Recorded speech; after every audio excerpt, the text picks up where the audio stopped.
గుట్ట మీద ఇల్లు ఇది. గుట్ట మీద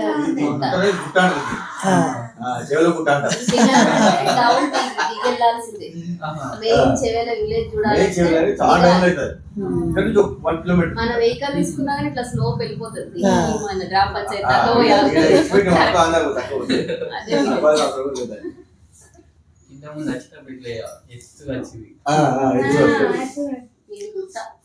కానీ ఇక్కడికి రోడ్డే బాగా సమస్య ఉంటుండే. ఎప్పుడు లైన్ పెట్టి రావాలి, ఇక జాతరకు బండి పోయినట్టుగానే రావాలి. ఇది రావాలంటే మనకాడ అవుటర్ రింగ్ రోడ్ దిగితే డమ్ముని ఇడకి పడుతుంది. ఇట్లే శంకరపల్లి నుంచి వచ్చి ఇంకా అన్న మొత్తం మేమిద్దరము ప్రయాణం ఎక్కువ చేస్తున్నాం. ప్రయాణం చేసిన కొద్దీ మన వాళ్ళు మనలాంటి వాళ్ళు బాగా ఇన్స్పైర్ అవుతున్నారు, కనెక్ట్ అవుతున్నారు, వాళ్ళు తయారవుతున్నారు.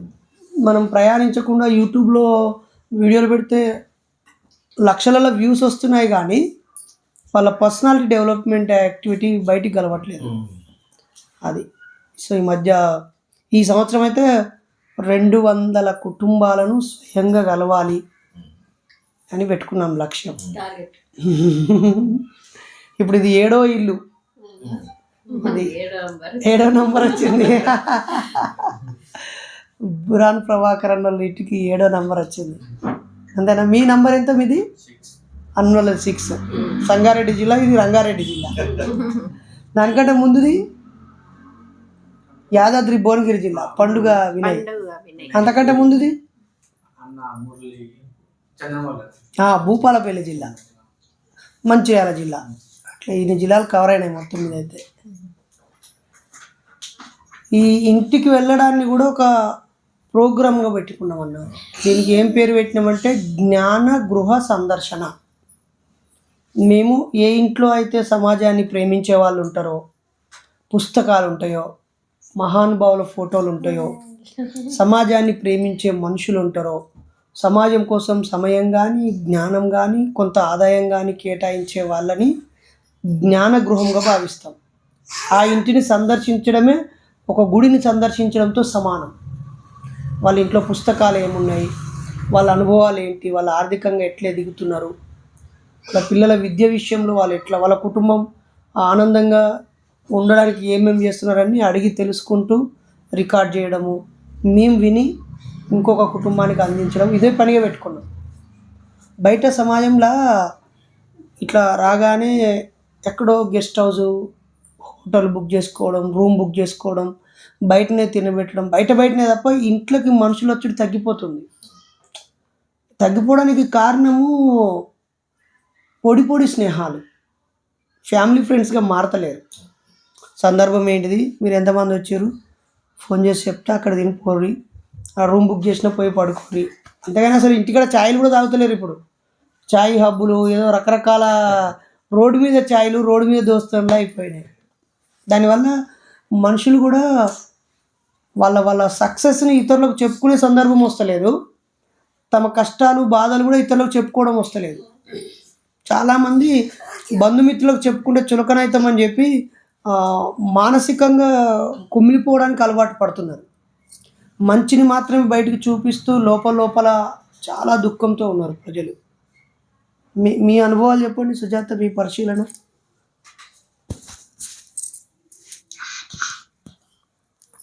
లాస్ట్ ఇయర్ మనం దాదాపు ఒక 150 ఇండ్లు తిరిగినాం కదా. ఆంధ్రాలో చాలా గృహాలను సందర్శించాము. ప్రతి ఒక్కరి ఇంట్లో కూడా సత్సంబంధాలు లేకుండా, భార్యాభర్తల మధ్య కలహాలు, పిల్లలు తల్లిదండ్రుల మాట వినకపోవడం, ఎన్నో సమస్యలతో ఉన్నారు. సో వాటన్నిటికీ కారణాలని గుర్తించి ప్రాబ్లమ్స్కి సొల్యూషన్స్ కావాలి అంటే కొంత ఆట విడుపుగా వాళ్ళు ఎక్కడన్నా వచ్చి స్పెండ్ చేయడం, గొప్ప వాళ్ళతో పరిచయాలు, లేకపోతే వాళ్ళు ఇచ్చే సందేశాలు తీసుకోవడము, మంచి వాళ్ళతో గడపడము కాసేపు, అలా చేయడము, పిల్లలకి చైతన్యపరిచేటటువంటి విజ్ఞానదాయకమైన విషయాలు వాళ్ళకి అందించడం ద్వారా కొన్ని వాళ్ళ బాధల నుంచి దూరం అవుతారని మాకు అర్థమైంది. సో అలాంటి అవేర్నెస్ ప్రోగ్రామ్స్ ఇవ్వడానికి ప్రతి ఒక్కరి సమస్య భార్య భర్తతో కానీ భర్త భార్యతో కానీ మంచిగా ఉండట్లేదనో వాళ్ళు ఆ సమస్యలన్నిటికీ కారణాలు ఏంటి అన్నప్పుడు ఆ, కొంత వాళ్ళు ఎప్పుడు రొటీన్ లైఫ్ లీడ్ చేస్తున్నారు. సో దానికి భిన్నంగా ఉండేటట్టు కాస్త డిజైన్ చేస్తూ ఏ విషయాన్నైనా వాళ్ళు తట్టుకునే మానసిక ధైర్యాన్ని వాళ్ళకి ఆ, ఇచ్చేటట్టు అట్లాంటి ప్రోగ్రామ్స్ డిజైన్ చేస్తున్నాము. ఆ, దానిలో ప్రకృతి దర్శనాలు కానీ తర్వాత get together families get together అవుతుంటే కొన్ని సపోర్టింగ్ అనమాట, మాకు ఈ ఫ్యామిలీ ఉన్నారు మాకు కూడా అనే అండ, అట్లా అందరూ దగ్గర అవ్వడం వల్ల వాళ్ళ సమస్యలు ఇతరులతో చెప్పుకోవడానికి అవకాశం ఉంటుంది. అట్లా కొన్ని కుటుంబాలను కలిపే విధంగా మేము చేస్తున్నాం అక్క. ఇప్పుడు చాలా సక్సెస్ అయింది ఆ ప్రోగ్రామ్. అందరూ చాలా ఇదంతా సమస్యగా ఎట్లా ఐడెంటిఫై చేస్తున్నారు? అంటే ఈయన సైకాలజిస్ట్ కాబట్టి మేము వెళ్ళినప్పుడు కొన్ని వాళ్ళు మనకి దగ్గరగా ఉంటే వాళ్ళు చెప్పుకోగలుగుతారు. అలా మనం ఎంతో క్లోజ్ అయితే వాళ్ళకి మనది ఎంతో నమ్మకం ఉంటేనే అదే భర్తతో కూడా చెప్పుకొని సమస్య మళ్ళీ అవతల కొత్త వాళ్ళతో చెప్పేంత ఫ్రెండ్షిప్ కష్టం. అంటే ట్రావెల్ చేస్తున్నప్పుడు సాధ్యమవుతుంది. మేము వాళ్ళని కూడా మాతో యాడ్ చేసుకొని గృహ సందర్శనలో వాళ్ళని కూడా పార్టిసిపేట్ చేపిస్తున్నాం అనమాట. వైఫ్ అండ్ హస్బెండ్ ఫ్రెండ్స్ గా ఉన్నారనుకో సమస్యలు తగ్గిపోతాయి, ఒకరితో చెప్పుకునే అంత సమస్యలు కూడా ఉండవు. వాళ్ళ మధ్యలో ఏ ప్రాబ్లమ్ సాల్వ్ చేస్తే ఇంకా ఈజీ అవుతుంది. ఇంకో 2-3 కుటుంబాలను చూసినప్పుడు ఓహో మాయి చాలా చిన్న సమస్యలు అని కొంచెం లైట్ మైండెడ్ కూడా అయిపోతుంది. అట్లా లైట్గా తీసుకుంటున్నారు కొన్ని. ఇప్పటికైతే చాలా ప్రోగ్రాంలు కండక్ట్ చేసాము లాస్ట్ ఇయర్ నుంచి ఇప్పటి వరకు. ఈ జ్ఞానగృహ సందర్శనలు చేస్తున్నప్పుడు మనకి చాలా అటాచ్మెంట్ ఏర్పడుతుంది వాళ్ళతో, అంతా ఒకే ఫ్యామిలీ లాగా మంచిగా కలిసిపోతున్నారు. సో అట్లా బాగుంది. అంటే మనము ఇచ్చే కార్యక్రమం ఇప్పుడు 1000 మందితో ఒక ప్రోగ్రామ్ చేస్తాం, అక్కడ పాల్గొని మనతో అటాచ్ అవుతాం. తర్వాత ఒక నెల ఒక ప్రోగ్రామ్ పెడుతూ ఉంటాం. ఆ 4-5 జిల్లాల వాళ్ళు అక్కడికి వచ్చి పాల్గొంటూ ఉంటారు. ఒక్కసారి ఒక్కడు వస్తాడు, రెండోసారి ఫ్యామిలీతో వచ్చి 2-3 సార్లు ఫ్యామిలీతో వచ్చేటప్పటికి వాళ్ళ ఆలోచనతో ఉన్న వాళ్ళు వాళ్ళ దగ్గర వాళ్ళు అటాచ్ అవుతున్నారు. అట్లా వాళ్ళ జిల్లాల వారిగా దగ్గరి టూరిస్ట్ ప్లేస్కి వెళ్ళండి, లేదా ఒక పార్క్కి వెళ్ళండి, రిసార్ట్కి వెళ్ళండి, లేకపోతే నది, సముద్రము, లేదా బుద్ధిస్ట్ ప్రదేశము, హిస్టారికల్ ప్లేసు, పబ్లిక్ ప్లేస్కి వెళ్ళి స్పెండ్ చేయడమే ముఖ్యం. మొబైల్తో టీవీతో ఉండిపోతూ ఐసోలేట్ అయిపోతున్నారు ప్రజలు. తర్వాత రెండోది ఓపెన్ అప్ అవ్వట్లేరు. బయటికి చాలా గొప్పగా మంచిగా సంతోషంగా ఉన్నట్టుగా కనిపిస్తున్నారు, కానీ మేము వాళ్ళతో మింగిల్ అయిపోయి ఒకరోజు వాళ్ళతో గడిపేటప్పటికి ఏదో ఒక టైంలో వాళ్ళ కళ్ళలోంచి నీళ్ళు రావడమో, వాళ్ళలో గూడు కట్టుకున్న బాధ అన్నీ మంచిగా చెప్తారు కానీ ఎక్కడో ఒకటి ఇట్లా అవసరం ఉంది అని అవకాశం వస్తుంది. అట్లా అంటే మనిషి ఎంత స్ట్రాంగ్ గా ఉన్నా కరెక్ట్ పాయింట్ తగిలినప్పుడు సెన్సిటివ్ అయిపోతారు. అవును, వాళ్ళకి ఉందా ప్రాబ్లం లేదా అని తెలుసుకోవచ్చు.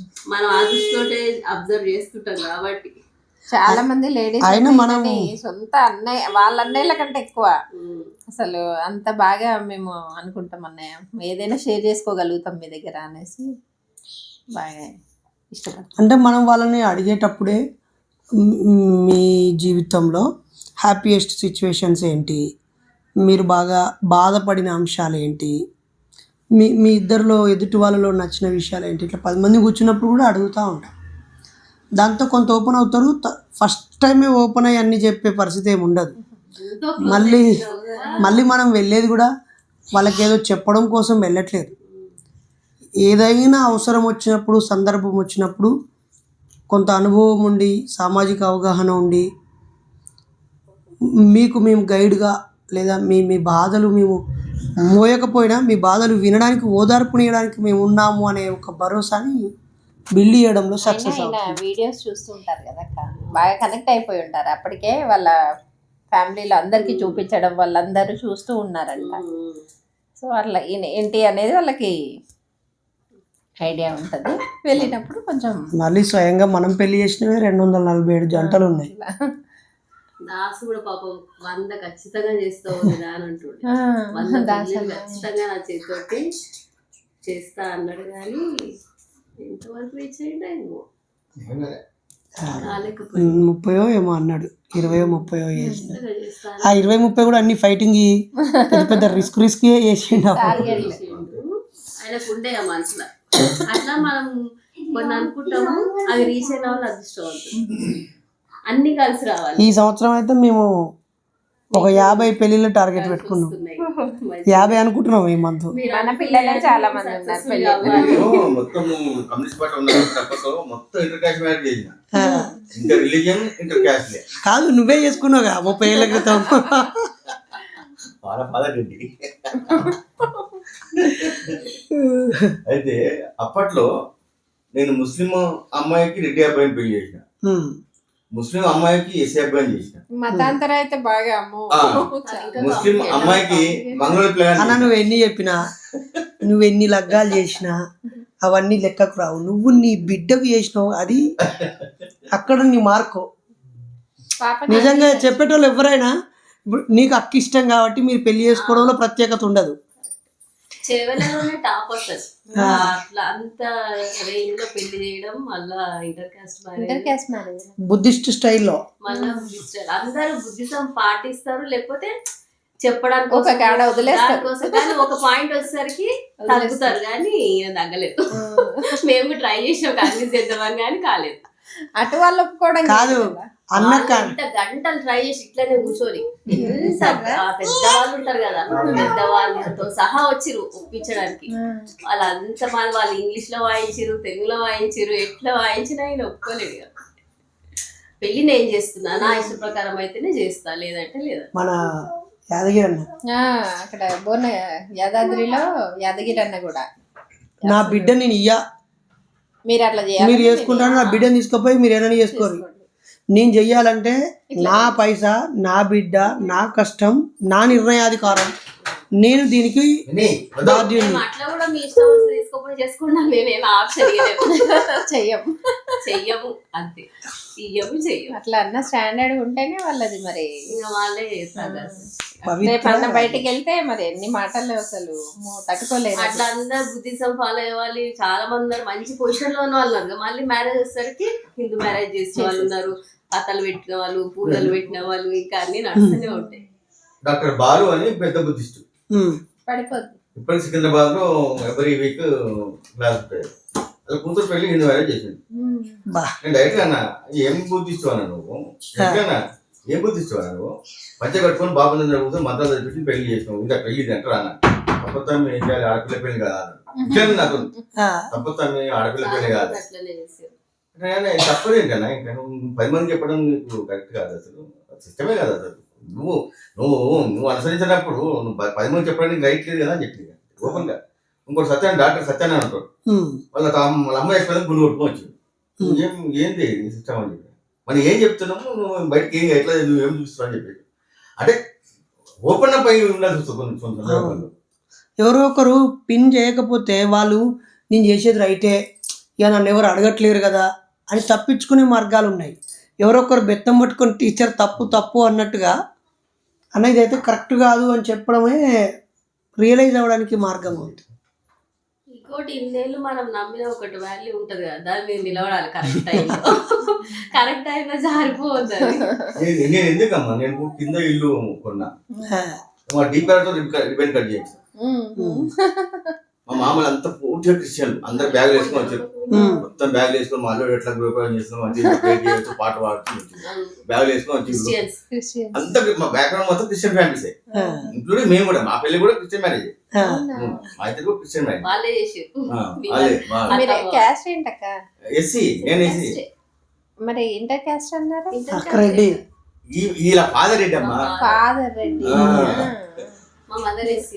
అట్లా అన్న వాళ్ళు ఎస్సీ. ఫాదర్ డే వస్తుంది కదా యాజ్ యూజువల్. అయితే అప్పుడు మా మామ వాళ్ళు కూడా పరిచయం అయిపోయింది. ఇదేంటి కొత్త టైప్ మా ఇళ్ళల్లో రిబ్బన్ కట్ చేస్తే మంచి. అది కూడా మా డీపర్ అని పిలిపించిన బ్రాహ్మణ్. అప్పటికంటే ఇదేంద్రా అంటుంది అన్నారు. రిబ్బన్ కట్ చేయంద్రా అని చెప్పాడు. వాళ్ళంతా పూజనే ఎక్స్పెక్ట్ జనరల్ ఇప్పుడు గృహప్రవేశం అంటే పూజ చేస్తారు కదా, సింపుల్ గా రిబ్బన్ కటింగ్ పెట్టేస్తారు. దీనికైతే రిబ్బన్ కటింగ్ లేదు ఇంట్లోకి వచ్చినప్పుడు అయితే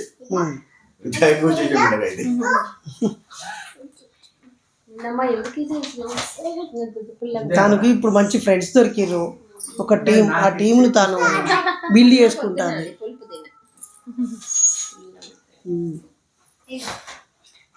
ఇంకా ఏమన్నమ్మా మీరు చేసే పనికి సంతోషం. ఇంతమందిని మీరు ఇన్ని రకాలుగా అంటే దూరం నుంచి వచ్చి ఇట్లా ఇనిషియేటివ్ తీసుకొని మన కోసం కాకుండా పక్క వాళ్ళ కోసం చేయడంలో ఉండే ఆనందం అది. నువ్వు ఇచ్చిన ట్రైన్ కట్టించుకున్నా అన్న పెరియా. మరి ఇప్పుడు ఏం చేస్తున్నావు అంటే ఈ ఫోటోలు ఇస్తే డబ్బులు ఎక్కువ అవుతున్నాయి. దీపావళి పండుగకి దులిపినప్పుడు పైన పెడితే తీర్చలేరు చాలా మంది. తర్వాత సొంతిల్లు కాదు కాబట్టి కొంతమంది అంటించట్లేరు. ఇప్పుడు ఏం చేస్తున్నాం అంటే ఇది స్టిక్కర్. ఇక ఇది మనకు చాలా లో ప్రైస్ లో వచ్చేస్తుంది. ఇక వాళ్ళ ఇంట్లో ఇది ఉన్నంత కాలం ఉండని పోతుంది కానీ ఇక ఇది కంపల్సరీ స్టిక్కర్. ఇక పోదు బీరువాకు, ఫ్రిడ్జ్ కి. దాని కలర్ ఊడిపోతుంది కానీ అది ఎందుకంటే మేము పిల్లలు ఉన్నప్పుడు ఒక అల్మారికి వేసిన బుద్ధుడు చీకుడు అట్లా ఉండిపోయింది. ఇప్పటికి అట్లా ఉంటుంది. అది పోయిగా ఇది మీరు ఫ్రిడ్జ్కి వేయాలని అన్న, ఇది ఎక్కడో అక్కడ మీరు మంచి ఆఫీస్లో కనిపించే కాడ వేయాలని మీకు ఇవ్వడానికి తెచ్చాము. సుజాత, ఇంకా మనము 3 జిల్లాలు దాటి ప్రయాణం చేసేది ఉంది.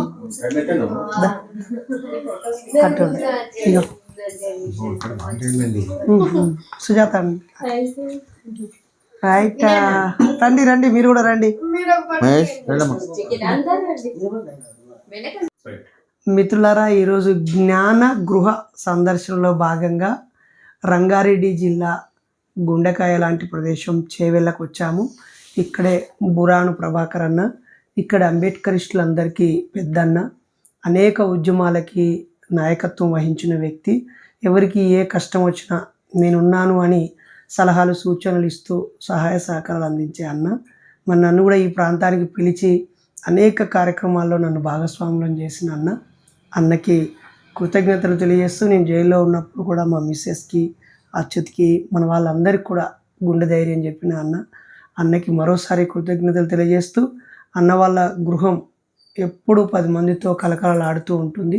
ఆచరణాత్మక అంబేద్కరిస్ట్ అన్నకి జై భీమ్లు, జై ఇన్సాన్. అక్క జై భీమ్, జై భీమ్, జై భీమ్. పద ఈ ఇవ్వాలనుకుంటున్నావు సుజాత? మా రక్తం మా రక్త బంధువు.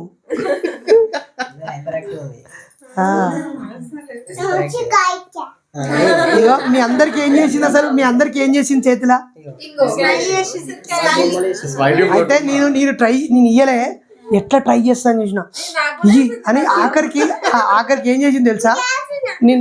నీ చంపకేస్తా అన్నదిగా, నీ చంపకేస్తాను అక్కడికి ఎక్కింది. నేను ఇట్లా చేతులు వెనక పెట్టుకున్నా, వాళ్ళ పైకి ఎక్కింది. నేను ఇప్పుడు నువ్వు నేస్తా అన్నది. నేనేమో నువ్వు అన్నా అంటుంటే చిప్పో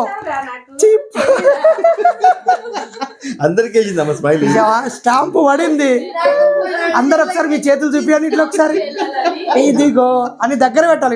ఇట్లా అన్ని దగ్గర పెట్టండి, చేతులన్నీ దగ్గర పెట్టండి. ఇక మా చేతులను ఎట్లా నింపేసింది చూడు. ఇంకోటి ఏంటంటే ఆమె వాయిస్ కూడా గట్టిగా రేజ్ చేయలేను వీడియో.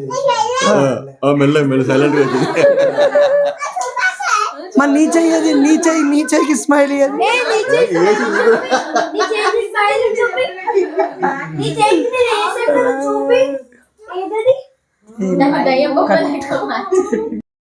అందరికీ జై ఇన్సాన్, జై భీమ్. మిత్రులారా, 4 కుటుంబాలు కలిసి మీ ఫోన్లు పక్కన పడేసి మీ టీవీ రిమోటు రెడ్ బటన్ శాశ్వతంగా నొక్కేసి హాయిగా మీ ఆలోచనలు మీ అనుభవాలు అలవాట్లు చక్కగా పంచుకొని నవ్వుతూ గడపాలని మీ అందరినీ కోరుతున్నాం. నేను మా శోభక్క వాళ్ళ ఇంటితో కెమెరామెన్ శోభక్కతో కెమెరామెన్ బైర్ నరేష్తో శోభక్క అండ్ ప్రభాకర్ అన్న. జై ఇన్సాన్.